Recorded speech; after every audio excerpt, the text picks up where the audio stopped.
श्रीमद् भगवद गीता अध्याय 15 पुरुषोत्तम योग श्लोक 14 अहं वैश्वानरो भुक्त्वा प्राणिनां देहमाश्रितः प्राणापानसमायुक्तः पचाम्यन्नं चतुर्विधम्। मैं सभी जीवों के उदर में पाचन अग्नि के रूप में रहता हूँ। भीतरी श्वास और प्रश्वास के संयोजन से 4 प्रकार के भोजन को मिलाता और पचाता हूँ। वैज्ञानिक पाचन शक्तियों का श्रेय पित्ताशय, अग्न्याशय, यकृत इत्यादि द्वारा स्रावित जठरीय रस को दे सकते हैं। यह श्लोक अवगत कराता है कि यह पुनः एक प्रकार की सामान्य सोच है। इन सभी जठरीय रसों के पीछे भगवान की शक्ति है जो पाचन क्रिया को सुचारू बनाने का काम करती है। वैश्वानरो शब्द का अर्थ पाचन अग्नि है जो भगवान की शक्ति से प्रज्वलित होती है। बृहदारण्यकोपनिषद में भी वर्णन किया गया है। भगवान आमाशय के भीतर अग्नि है जो जीवों के भोजन को पचाती है। इस श्लोक में निम्नांकित 4 प्रकार के भोजन का उल्लेख किया गया है। भोज्य, इस भोज्य पदार्थों में दांतों से चबाए जाने वाले भोजन जैसे चपाती, फल इत्यादि है। पेय, यह भोज्य पदार्थ निगले जाते हैं जैसे दूध, जल, जूस इत्यादि। कोशय, ये खाद्य पदार्थ चूसे जाते हैं जैसे गन्ना, नींबू इत्यादि। लेह्य, यह खाद्य पदार्थ चाट कर खाए जाते हैं जैसे शहद, चूर्ण इत्यादि। 12वें से 14वें श्लोक में श्री कृष्ण ने यह वर्णन किया गया है कि भगवान जीवन के सभी पहलुओं को संभव बनाते हैं। वे पृथ्वी को जीवों के रहने योग्य बनाते हैं। वे वनस्पतियों के पोषण हेतु चंद्रमा को सक्रिय करते हैं और वे 4 प्रकार के भोजनों में पचाने हेतु जठराग्नि बन जाते हैं। अब वे अगले श्लोक में यह निरूपण करते हुए कि केवल सभी प्रकार के ज्ञान का लक्ष्य है, इस विषय का समापन करते हैं। श्लोक 15 सर्वस्य चाहं हृदि सन्निविष्टो मत्तः स्मृतिर्ज्ञानमपोहनं च वेदैश्च सर्वैरहमेव वेद्यो वेदान्तकृद्वेदविदेव चाहम्। मैं समस्त जीवों के हृदय में निवास करता हूँ और मुझसे ही स्मृति, ज्ञान और विस्मृति आती है। केवल मैं ही सभी वेदों द्वारा जानने योग्य हूँ। मैं वेदांत का रचयिता और वेदों का अर्थ जानने वाला हूँ। भगवान ने हमारे भीतर ज्ञान और स्मृति से युक्त अद्भुत तंत्र सृजित किया है। श्री कृष्ण कहते हैं कि स्मृति और ज्ञान के अद्भुत गुण उन्हीं से प्राप्त होते हैं। इसके अतिरिक्त वे मनुष्य को विस्मृति की शक्ति भी प्रदान करते हैं, क्योंकि अवांछित लेख नष्ट कर दिए जाते हैं। लोग व्यर्थ की स्मृति को धारण करने से बचते हैं, क्योंकि ऐसा न करने से मस्तिष्क सूचनाओं की भरमार से अवरुद्ध हो जाएगा। उद्धव श्री कृष्ण से कहते हैं, केवल तुमसे जीवों में ज्ञान उदय होता है और आपकी ही शक्ति से ज्ञान विलुप्त हो जाएगा। इससे अतिरिक्त आंतरिक ज्ञान जिससे हम संपन्न हैं, उस ज्ञान का बाह्य स्रोत शास्त्र है और श्री कृष्ण ने इन संदर्भ ग्रंथों में भी उसी प्रकार से अपनी महिमा प्रकट की है। उन्होंने ही सृष्टि के आरंभ में वेदों को प्रकट किया, क्योंकि भगवान दिव्य और बुद्धि की परिधि से परे है। इसलिए वेद भी दिव्य है। इसलिए केवल वे इनका वास्तविक अर्थ जानते हैं, और यदि वे किसी पर कृपा करते हैं तब वह भाग्यशाली आत्मा वेदों को जान लेती है। वेदव्यास ने, जो भगवान के अवतार थे, ने वेदांत दर्शन लिखा। इसलिए श्री कृष्ण कहते हैं कि वे वेदांत के रचयिता हैं। अंततः वह कहते हैं कि यद्यपि वेदों में बहुसंख्यक भौतिक और आध्यात्मिक उपदेश सम्मिलित है, और वैदिक ज्ञान का उद्देश्य भी भगवान को जानना है, कर्म फलों से संबंधित धार्मिक अनुष्ठानों का उल्लेख भी उनमें इसी प्रयोजनार्थ किया गया है। वे भौतिक संसार की ओर गहनता से आसक्त लोगों को लुभाते हैं, और उन्हें भगवान की ओर निर्देशित करने से पूर्व मध्यवर्ती उपायों की व्यवस्था करते हैं। कठोपनिषद में वर्णित है, सभी वैदिक मंत्र भगवान की ओर संकेत करते हैं। हम सभी वैदिक मंत्रों का स्मरण करना, उन्हें कंठस्थ करना तथा उनका उपयुक्त छंदों में उच्चारण सीख सकते हैं। सभी धार्मिक रीतियों और अनुष्ठानों को संपन्न करने में हम दक्ष और ध्यान में लीन होना सीख सकते हैं, और यहाँ तक कि हम अपने कुंडलिनी शक्ति को भी जागृत कर सकते हैं। यदि फिर भी हम भगवान को नहीं जान पाते, तब हम वेदों के वास्तविक अभिप्राय को नहीं समझ सकते। जबकि दूसरी ओर वे जो भगवान के प्रति प्रेम विकसित करते हैं, स्वतः सभी वेदों के अभिप्राय को समझ जाते हैं। श्लोक 16। द्वाविमौ पुरुषौ लोके क्षरक्षाक्षर एव च क्षरः सर्वाणि भूतानि गूढस्थो अक्षर उच्यते। सृष्टि में दो प्रकार के जीव है, क्षर और अक्षर। भौतिक जगत के सभी जीव नश्वर है, और मुक्त जीव अविनाशी है।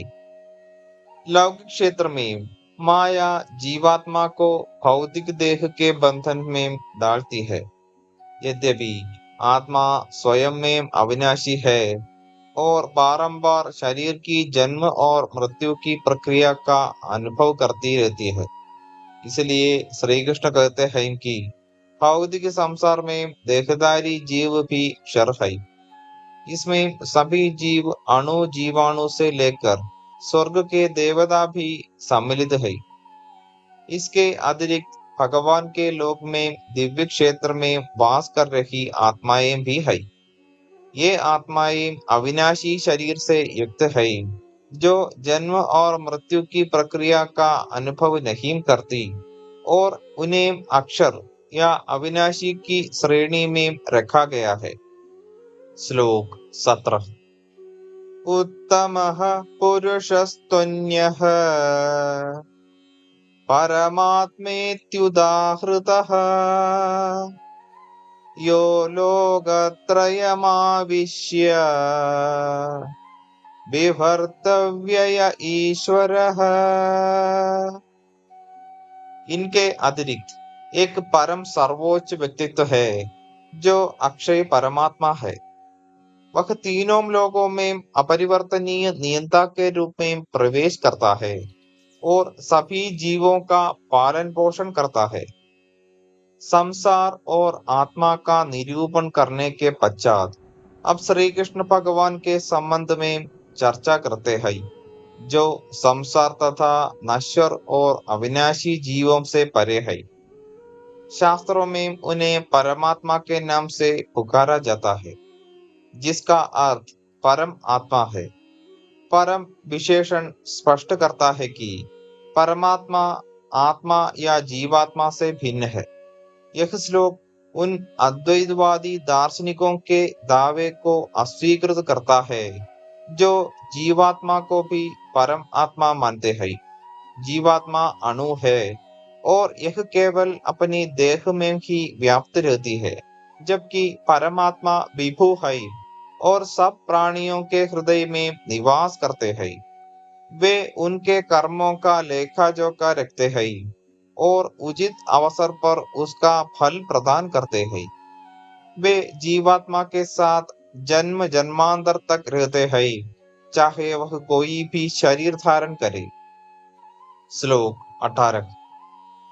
यस्माक्षरमतीतो अहम् अक्षरादपि चोत्तमः अतोऽस्मि लोके वेदे च प्रथितः पुरुषोत्तमः। मैं नश्वर सांसारिक पदार्थों और यहाँ तक कि अविनाशी आत्मा से भी परे हूँ, इसलिए मैं वेदों और स्मृतियों दोनों में ही दिव्य परम पुरुष के रूप में विख्यात हूँ।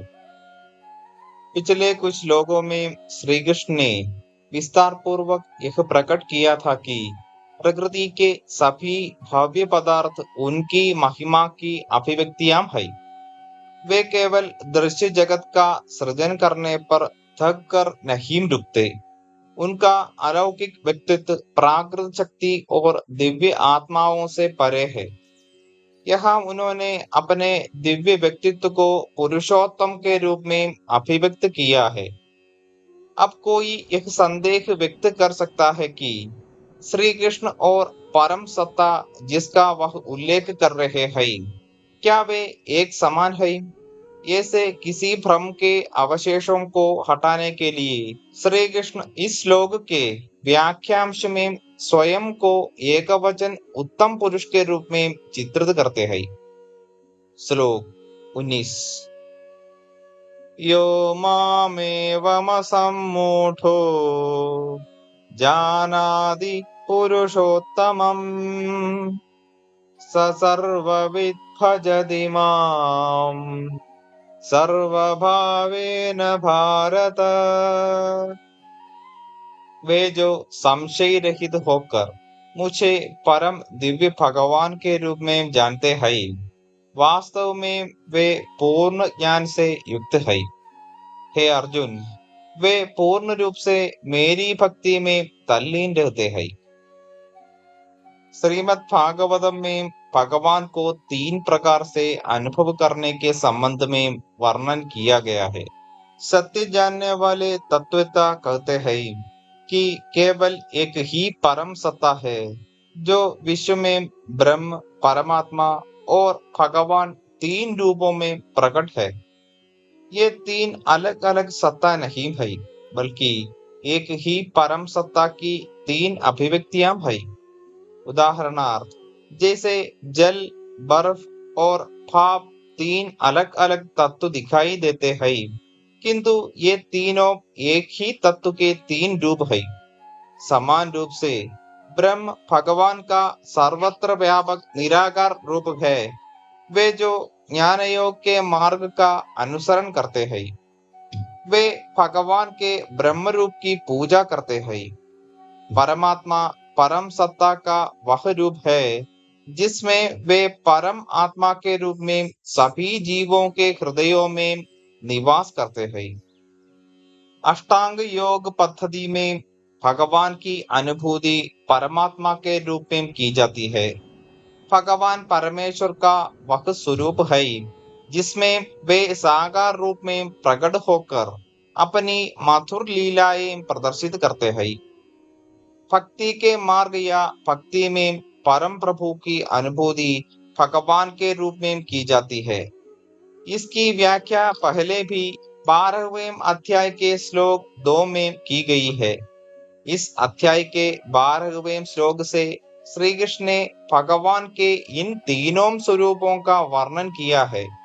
12वें श्लोक से 14वें में सर्वत्र व्यापक ब्रह्म की अभिव्यक्ति और श्लोक 15 में परमात्मा का स्वरूप और 17वें तथा 18वें श्लोक में भगवान के स्वरूप का उल्लेख किया गया है। अब इनमें से कौन सी अनुभूति सर्वश्रेष्ठ और पूर्ण है? इस प्रश्न का उत्तर देते हुए श्री कृष्ण कहते हैं कि वे जो भक्ति के माध्यम से उन्हें पुरुषोत्तम भगवान के रूप में जानते हैं, वास्तव में उन्हें ही उनका पूर्ण ज्ञान होता है। भगवान की अनुभूति सर्वश्रेष्ठ है। श्लोक 20। इति गुह्यतमं शास्त्रम् इदमुक्तं मया नघा एतद्बुद्ध्वा बुद्धिमान् स्यात् कृतकृत्यश्च भारत। हे निष्पाप अर्जुन, मैंने तुम्हें वैदिक ग्रंथों का अति गुह्य सिद्धांत समझाया है। इसे समझकर मनुष्य प्रबुद्ध हो जाता है और अपने प्रयासों में परिपूर्ण हो जाता है। इस अध्याय का अंतिम श्लोक इति शब्द से प्रारंभ होता है, जिसका अर्थ ये है। श्री कृष्ण उल्लेख करते हैं कि मैंने तुम्हें इन 20 श्लोकों में सभी वेदों का सार समझाया है। संसार की प्रकृति की विवेचना से आरंभ करते हुए मैंने तुम्हें पदार्थ और आत्मा के बीच के अंतर का बोध कराया और अंततः परम पुरुष के रूप में परम सत्य की अनुभूति करवाई। अब मैं तुम्हें आश्वस्त करता हूँ कि जो भी इस ज्ञान को अंगीकार करता है वह वास्तव में प्रबुद्ध हो जाएगा। ऐसी आत्मा सभी कार्यों और कर्तव्यों के लक्ष्य को प्राप्त कर लेगी, जो कि भगवत प्राप्ति है। आगे हम विस्तार से चर्चा करेंगे।